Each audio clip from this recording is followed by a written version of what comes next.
অন্যান্য বিধানের কথা, যেমন রোজা এবং হজ আল্লাহ তাআলা কোরআনে 2 থেকে 4 বার আনছেন। কিন্তু যাকাতের কথা সালাতের সাথে সাথেই আল্লাহ তাআলা যাকাতের কথা আনছেন।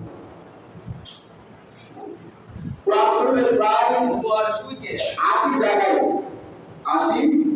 জায়গায় আল্লাহ তাআলা সালাতের সাথে যাকাতের কথা আনছেন এবং 32 জায়গায় শুধু যাকাতের কথাই আল্লাহ তাআলা আনলেন। কেন আনলেন? আমরা জানি আল্লাহ তাআলা কোরআনে যদি কোনো বিধানের কথা একবার বলেন তাহলে এটা ফরজ হয়ে যায়, কিন্তু বারবার বলার কারণে আল্লাহ তাআলা এই ফরজ বিধানটাকে আরো গুরুত্ব সহ করে দেন। কেমন করে দেন? আমরা জানি ইসলামের সবচেয়ে বড় কাজ হলো নামাজ রোজা, কিন্তু আল্লাহ তাআলা নামাজ রোজা একত্রে কোরআনের কোন জায়গায় তিনি আয়াত নাই। আমরা যেটা বুঝি যে নামাজ রোজা গুরুত্বপূর্ণ, কিন্তু আল্লাহ তাআলা নামাজের সাথে রোজাকে পবিত্র কোরআনে কোন জায়গায় আয়াত নাই। আল্লাহ তাআলা যখনই সালাতের কথা আনলেন, অর্থাৎ নামাজের কথা আনলেন, তখনই যাকাতের কথা আনলেন, রোজার কথা আনেন নাই। রাসূলুল্লাহ সাল্লাল্লাহু আলাইহি ওয়াসাল্লাম বুনিয়া ইসলাম আলা খামস, রাসূল করিম সাল্লাল্লাহু আলাইহি ওয়াসাল্লাম ভিত্তি হলো 5টি। বুনিয়া ইসলাম অর্থাৎ ইসলামের ভিত্তি হলো 5টি।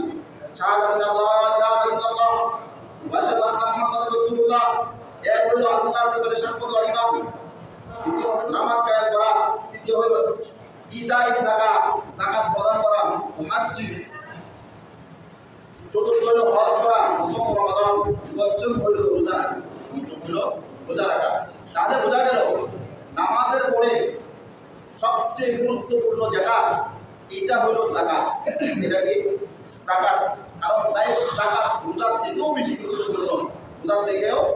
গুরুত্বপূর্ণ, অর্থাৎ প্রথম যে গুরুত্বপূর্ণ এটা হলো ঈমান। কারো যদি ঈমানই না থাকে তার সালাত, তার নামাজ, তার হজ, তার রোজা কোনটাই কামে আসবে না। যদি তার ঈমান থাকে তাহলে বাকিগুলো তার কাছে আসবে। তাই আল্লাহ তাআলা প্রথমেই ঈমানের কথা বললেন যে ঈমান আনতে হবে, তারপরে তিনি যে কথা বললেন সালাত কায়েম করতে হবে, নামাজ কায়েম করতে হবে। এই নামাজের পরেই আল্লাহ তাআলা কি বললেন? আকিমুস সালাত, তোমরা নামাজ কায়েম করো, ওয়া আতিস যাকাত, এবং যাকাত দাও। তাহলে বোঝা গেল ইসলামে যাকাতের গুরুত্বপূর্ণ অনেক। এই জন্য আল্লাহ তাআলা কোরআন শরীফের নামাজের সাথে 80 জায়গায় যাকাতের কথা উল্লেখ করলেন এবং 32 জায়গায় যাকাতের কথা উল্লেখ করলেন। কেন? যাকাত বড় ফজিলত বলে ওয়াইলুল মুশরিকদের জন্য দুর্ভোগ, আল্লাযীনা ইয়াতুনা যাকাত, যারা যাকাত দেয় না তাদের জন্য রয়েছে কি দুর্ভোগ। এখন আসেন যাকাত না দেওয়ার শাস্তি কথা বলে আনি। আগে বুঝি যাকাত। দেখেন প্রকৃতপক্ষে 5টি সম্পদের যাকাত দেওয়া হয়। এর মধ্যে 1 নম্বর হলো বিচরণশীল উট, গরু, বকরি। এর নেশাব হলো কারো যদি 25টা উট থাকে তাহলে 25টা উট থেকে একটি উটের বাচ্চা যাকাত দিতে হবে। কারো যদি 30টা গরু থাকে এই গরু থেকে একটি গরুর বাচ্চা যাকাত দিতে হবে। কারো যদি 40টি বকরি থাকে এই 40টি বকরি থেকে একটা বকরি যাকাত দিতে হবে। কিন্তু আমাদের সমাজে অর্থাৎ আমাদের ভূখণ্ডে বাংলাদেশে বিচরণশীল মাঠ পাওয়া যায় না এবং কারো নেশা পরিমাণ গরু নাই, উটও নাই, ছাগলও নাই, বকরিও নাই। এই জন্য এই যাকাত আমাদের দিতে হবে না। দ্বিতীয় হইল স্বর্ণের যাকাত দিতে হয়। কারো কাছে যদি 7.5 ভরি স্বর্ণ থাকে তাহলে তার বাজার মূল্য জিজ্ঞাসা করে শতকরা 2.5 টাকা যাকাত দিতে হবে। তৃতীয় হইল কারো কাছে যদি 52.5 তোলা রূপা থাকে বাজার মূল্য জিজ্ঞাসা করে শতকরা 2.5 টাকা যাকাত দিতে হবে। চতুর্থ হইল নগদ অর্থ যদি কারো থাকে, এই অর্থের পরিমাণ যদি স্বর্ণ এবং রূপের নেশাবের পরিমাণ হয় তাহলে শতকরা 2.5 টাকা যাকাত দিতে হবে। শতকরা আমরা 2.5 টাকা জাকাত দিতে হবে। চতুর্থ হইল ব্যবসা। কেউ যদি ব্যবসা করে থাকে, ব্যবসার জন্য কোনো জমি হোক, ইট হোক, বালু হোক, যা কিছু তৈরি করে থাকে, ঘর বাড়ি এবং যা কিছু গাড়ি বাড়ি সব কিছুর মধ্যে তার জাকাত দিতে হবে। হ্যাঁ, কেউ যদি তার নিজে ব্যবহার করার জন্য গাড়ি কিনে, 8-10টাও কিনে, অথবা একাধিক বাড়ি করে, এই বাড়ির জন্য তার টাকা দিতে, এই জাকাত দিতে হবে না। কিন্তু ব্যবসার উদ্দেশ্য যদি করে থাকে তাহলে সব কিছু জাকাত দিতে হবে। এই জাকাত দেওয়ার শর্ত হইল চন্দ্র মাস হিসাবে, অর্থাৎ চন্দ্রের বছর হিসাবে 1 বছর পরিপূর্ণ হতে হবে। চন্দ্র বছর অতিবাহিত হয় 354 দিনে, 354 দিনে। আরেকটা 5 নম্বর যেটা এটার বছর পরিপূর্ণ হতে হয় না, একটা হলো ফসল এবং ফল ফলাদিরও জাকাত দিতে হবে। এখন কারো শস্য যদি 18 মণ 30 কেজি হয়ে থাকে তাহলে 20 ভাগের 1 ভাগ তার জাকাত দিতে হবে। আমরা অনেকে টাকার তো জাকাত দিয়েই দেই, কিন্তু আমাদের শস্যের জাকাত দেই না। আমাদের শস্যের জাকাত কি বলা হয়? ফসল। এই জন্য আমাদের যে শস্য 18 মণ 30 কেজি হবে এর 20 ভাগের 1 ভাগ আমাদেরকে উৎসব দিতে হবে। উৎসব। এখন আসেন, যেই কৃষি করতে, যেই ফল মারাইতে আমাদের পানি দেওয়া লাগে না, এমনি এমনি তার পানি বৃষ্টি দ্বারাই হয়ে যায়। অর্থাৎ আমাদের যে দেশে যেটা হয় মাসকালাই, এই মাসকালাই যখন বীজ ফল দেওয়া লাগে না, এই যে এর পরিমাণ, এই মাসকালাই পরিমাণ যদি 18 মণ 30 কেজি হয় তাহলে 10 ভাগের 1 ভাগ উৎসব দিতে হবে। অর্থাৎ 20 ভাগের 2 ভাগ উৎসব দিতে হবে। কারণ আগের যে জমিগুলা, এগুলার মধ্যে নিজে পানি শেষ করা লাগছে, কিন্তু এই যে কিছু কিছু জমি আছে যেগুলোর মধ্যে পানি শেষ করা লাগে না, এগুলোর মধ্যে 20 ভাগের 2 ভাগ উৎসব দিতে হবে। আর যেগুলা শেষ করা লাগে এগুলার মধ্যে 20 ভাগের 1 ভাগ উৎসব দিতে হবে।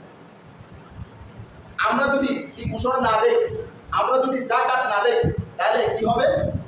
আল্লাহ তাআলা সূরা তাওবা 34 এবং 35 নম্বর আয়াতিনা ইয়াকনিজুনা যাহাবা ওয়াল ফিদ্দাতা, যারা রূপা এবং স্বর্ণকে গচ্ছিত রাখে ওয়ালা ইউনফিকুনাহা ফি সাবিলিল্লাহ, এগুলা আল্লাহ তাআলার রাস্তায় ব্যয় করে না। ফাবাশশিরহুম বিআযাবিন আলীম, যে আল্লাহ তাআলা রাসূলকে বলেন, হে রাসূল আপনি তাদেরকে সুসংবাদ দেন জাহান্নামের শাস্তির জন্য, অর্থাৎ জাহান্নামের যন্ত্রণাময় শাস্তির সুসংবাদ আপনি দেন। আর কি হবে? ওয়ায়াউমা ইউহমা আলাইহা ফি নার জাহান্নাম, যে তাদের সঞ্চিত এই যে স্বর্ণ এবং রূপকে জাহান্নামের আগুন দ্বারা গলানো হবে। ফাতুকুয়া বিহা, এবং এর দ্বারা সেক দেওয়া হবে জিবাহু, তাদের কপালে, ওয়াজুনুবুহুম, এবং তাদের পাশে, ওয়াজুহুরুহুম, এবং তাদের পিছনে, তাদের পিঠে। কেন?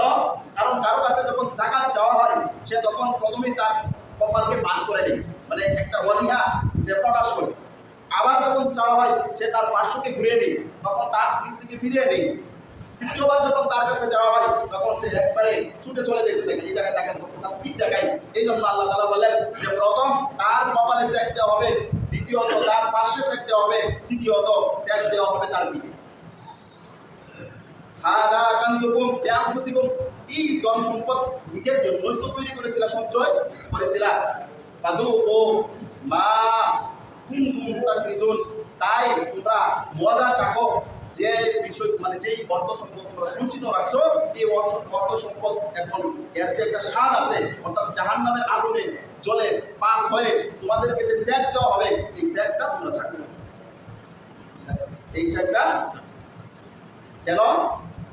কারণ আমরা যদি এই যে মালের জাকাত না দেই তাহলে এই জাকাতের ব্যাপারে আল্লাহ তাআলা আমাদেরকে বলেন। আবু হুরায়রা থেকে বর্ণিত, তিনি বলেন ক্বালা রাসূলুল্লাহ সাল্লাল্লাহু আলাইহি ওয়াসাল্লাম, রাসূল করিম সাল্লাল্লাহু আলাইহি ওয়াসাল্লাম বলেছেন, মান আতাআল্লাহু মালান, যেই ব্যক্তিকে আল্লাহ তাআলা ধন সম্পদ দেয়, ফালাম ইউআতি যাকাতাহু, সে যদি তার যাকাত আদায় না করে, মুসতিলা লাহু ইয়াউমাল কিয়ামা সুজাআন আকরা লাহু যাবিবাতান, ও কিয়ামতের দিনে তার ধন সম্পদকে সাপের আকৃতিতে, বিষাক্ত সাপের আকৃতি দান করা হবে। এবং এই বিষাক্ত সাপটা কেমন হবে? অনেক বিষধর হবে। বিষধর হওয়ার কারণে তার চোখে, দুই চোখের উপরে কালো দাগ থাকে, কালো দাগ থাকে। ইতমুহু ইয়াউমাল কিয়ামা, কিয়ামতের দিনে এই সাপকে তার গলার মধ্যে পেঁচিয়ে দেওয়া হবে, পেঁচিয়ে দেওয়া হবে। সুম্মা ইয়াকফাদু বিলিহতিমাতাইহি, এবং এই সাপটা ইয়ানি সিফাইহি তার ভূমিকালে দংশন করতে থাকে, কামড়াইতে থাকে, ফায়াকুলু, এবং বলতে থাকে আনা মালুকা, আমি তোমার মাল, আনা কানজুকা, আমি তোমার সঞ্চিত সম্পদ, আমি তোমার সঞ্চিত সম্পদ, আমি তোমার মাল। আবু হুরায়রা আরো বলেন, রাসূল করিম সাল্লাল্লাহু আলাইহি ওয়াসাল্লাম বলেছেন যে কিয়ামতের দিনে তার মালগুলা সাপের আকৃতি ধারণ করে তাকে ধরতে থাকবে, আর মালগুলা সে দৌড়তে থাকবে। দৌড়তে এমন হবে যে সে সাপের থেকে বাঁচার জন্য অনেক চেষ্টা করবে, কিন্তু সাপ যখন তার কাছে পৌঁছাবে সে হাত দিয়ে বাধা দিতে চেষ্টা করবে, কিন্তু এই হাত তার পিছন দিকে বাধা থাকবে। যখন সে বাধা দেবে তখন হাত সহ সাপ তাকে গিলে ফেলবে। এরপরে রাসূলুল্লাহ সাল্লাল্লাহু আলাইহি ওয়াসাল্লাম একটি আয়াত পাঠ করলেন। আয়াতের সামান্য হইল যে তাদেরকে আল্লাহ তাআলা মাল দিয়েছে, যে সমস্ত কৃপণ যারা ব্যয় করে না, তারা কি ধারণা করতেছে যে তাদের মাল তাদের উপকারে আসবে? না, তাদের মাল তাদের উপকারে আসবে না। সেই দিন অচিরে আসবে যেই দিন এই তার সম্পদগুলা সাপের আকৃতি ধারণ করে তাকে ধ্বংস করতে থাকবে। এই দিন যেদিন জাহান্নামের এই তার সম্পদগুলা গলিত হয়ে তাকে এই সম্পদ দ্বারা ইচ্ছা দেওয়া হবে, এই দিন আর বেশি দূরে নয়। তাহলে আমাদের যাকাতের নেশাব পরিমাণ মাল যদি আমাদের থাকে, আর আমরা যদি যাকাত আদায় না করে থাকি, এর জন্য আমাদের শাস্তি ভোগ করতে হবে। কেন শাস্তি ভোগ করতে হবে? কারণ এটা আল্লাহ তাআলার বিধান, রাসূল করিম সাল্লাল্লাহু আলাইহি ওয়াসাল্লামের আদর্শ এটাই। রাসূল সাল্লাল্লাহু আলাইহি ওয়াসাল্লাম বলেন, যার মধ্যে তিনটা গুণ আছে আর যার মধ্যে তিনটা গুণ নাই সে বরাবর নয়। যেমন ধরেন আদর এবং আদারের মধ্যে কখনো বরাবর হইতে পারে না, দিন এবং রাতের মধ্যে বরাবর হইতে পারে না, জ্ঞানী এবং অজ্ঞানীর মধ্যে বরাবর হইতে পারে না, এমনি ভাবে ছায়া এবং ছায়া এর মধ্যে বরাবর হইতে পারে না। ঠিক তেমনি ভাবে যার মধ্যে ইসলাম আছে এবং যার মধ্যে ইসলাম নাই তার মধ্যে বরাবর হতে পারে না। যার মধ্যে ইসলাম আছে তার তিনটা গুণ বললেন, একটা হলো সালাত, সিয়াম, যাকাত। আল্লাহ তাআলা বলেন যে কেউ যদি যাকাত দেয় তাহলে আমি তার সম্পত্তি বাড়িয়ে দিই, আর যদি কেউ সুদ খায় তাহলে সুদটাকে কমায় দিই। আমরা বৈধভাবে অথবা অবৈধভাবে যদি আমাদের সম্পদ করে থাকি, আমরা দুয়ে চার করতেছি, নিজেদের জন্য অথবা সন্তানাদের জন্য, কিন্তু আল্লাহ তাআলা যদি এই সম্পদটা নষ্ট করে দেন, এমনি সম্পদ শেষ হয়ে যায়, আমরা তাও বলি আমরা কেউ পাবো না। কেউ যদি দৃষ্টান্ত দেখতে চান তাহলে আপনাদের সমাজে দেখতে পাবেন, এই জন্য যারা আমরা নেশাবের সমপরিমাণ মালের মালিক হয়েছি, আমাদের অবশ্যই যাকাত আদায় করতেই হবে, আল্লাহ তাআলা বলেন, যে ব্যক্তি যাকাত আদায় করে তার মাল সর্বপ্রকার অনিষ্টতা থেকে হেফাজত থাকে, তার মাল সর্বপ্রকারের অনিষ্টতা থেকে কি থাকে? হেফাজত থাকে। এখন আসেন কারা যাকাত পাবে? যাকাত তারাই পাবে যারা দরিদ্র, যারা মিসকিন। দেখেন, দরিদ্র বলা হয় যার কিছু মাল আছে কিন্তু যাকাত পরিমাণ মানে যাকাতের নেশাব পরিমাণ মাল নেই। আর মিসকিন বলা হয় যে বড় দরিদ্র, যার কোনো কিছু নেই। এই রকম লোকদেরকে আমাদের যাকাত দিতে হবে। কিন্তু আমাদের বর্তমানে